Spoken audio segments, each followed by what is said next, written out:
दोस्तों, आज के इस छोटे से वीडियो में मैं आपको एक बहुत बड़ा मैसेज, एक बहुत बड़ा संदेश, एक बहुत ही ज़्यादा ज्ञान की बात बताने वाला हूँ। और आज का जो टॉपिक है वो रामायण में से रहेगा और रामायण का वो अंतिम चरण जिसमें भगवान श्री रामचंद्र और रावण का युद्ध था। एक आपके लिए बहुत ही उत्तम और श्रेष्ठ वो संदेश है। वीडियो के अंत तक बने रहना। डोली धरती गिरा दस कंधर, डोली धरती गिरा दस कंधर, यानी कि जिस टाइम भगवान श्री रामचंद्र ने रावण की नाभि में तीर मारा और रावण जमीन पर गिर गया आसमान से, तो जिस समय वो दस कंधर वो रावण जमीन में गिरा उस समय धरती भी कांप गई थी। जब वो घायल होकर रावण जमीन में गिर गया तो भगवान श्री रामचंद्र ने अपने छोटे भाई लक्ष्मण से कहा कि लक्ष्मण जाओ, रावण के पास उसका अंतिम समय है, कुछ उससे ज्ञान ले लो। वो बहुत ही ज्ञानी और बहुत ही एक ज्ञान का समुंदर है, क्योंकि अपनों से तो ज्ञान मिलता ही है, अगर किसी दुश्मन से हमें ज्ञान सीखने के लिए मिल जाए तो ये बहुत बड़ी बात है।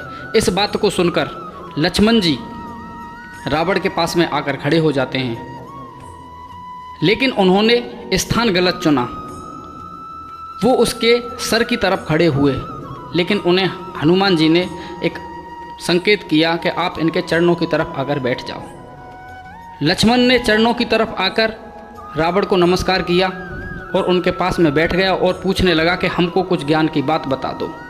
तो रावण ने लक्ष्मण जी से बोला, उन्होंने जो रावण था उसने कभी भी भगवान राम का और लक्ष्मण का नाम अपनी जिह्वा पर नहीं लिया।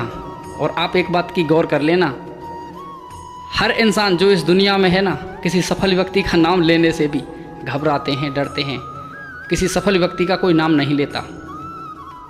तो वो हमेशा उससे तपसी, भिक्षुक और ऐसे शब्दों का इस्तेमाल करता था। तो जब चरणों की तरफ बैठे थे लक्ष्मण जी, तो हाथ जोड़कर अरदास की कि आप मुझको कुछ ज्ञान की बात बताओ। वो बोला, मैं ज्ञान की बात तब बताऊंगा, आप पहले मेरे एक प्रश्न का उत्तर दे दो। अगर तुमने मेरे उस प्रश्न का उत्तर दे दिया तो तुम्हें सारा ज्ञान मिल जाएगा।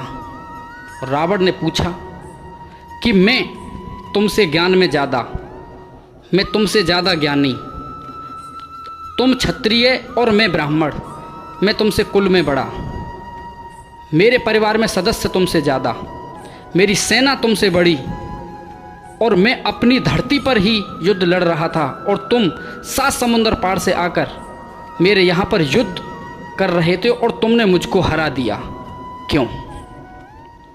लक्ष्मण जी से इस तरीके का अनुरोध किया और ये सवाल किया तो लक्ष्मण जी ने मना कर दिया। वो इस बात को बता ही नहीं पाए। रावण ने फिर पूछा कि मैं तुमसे ज्ञान में ज़्यादा, तुम क्षत्रिय में ब्राह्मण में तुमसे वैसे भी बड़ा, परिवार में सदस्यों की संख्या तुमसे ज़्यादा बड़ी, मेरी सेना तुमसे बड़ी, और मैं अपने घर में ही युद्ध कर रहा हूँ तुमसे, और तुमने 7 समुंदर पार यहाँ पर आकर मुझसे युद्ध किया है और मुझको हरा दिया। तो इसका क्या मतलब है? तुमने मुझको क्यों हरा दिया? मुझे इसका उत्तर दे दो। लक्ष्मण जी ने मना कर दिया कि मुझे नहीं पता। जानते हो रावण ने क्या बोला? उसने बोला, जानते हो रावण ने क्या बोला? ध्यान देने की बात है। वीडियो का पूरा निचोड़ यहीं पर है। बोले, तुम चरित्रवान और मैं चरित्रहीन, बस यहीं पर आकर मैं तुमसे हार गया। दोस्तों, इंसान के चरित्र की बहुत बड़ी कीमत होती है। जो इंसान अपने चरित्र को बुलंद करके ले गया उसने सब कुछ हासिल कर लिया, अन्यथा जिसका चरित्र गिर गया उसका सम्मान भी गिर गया। जय हिंद, जय भारत, वंदे मातरम।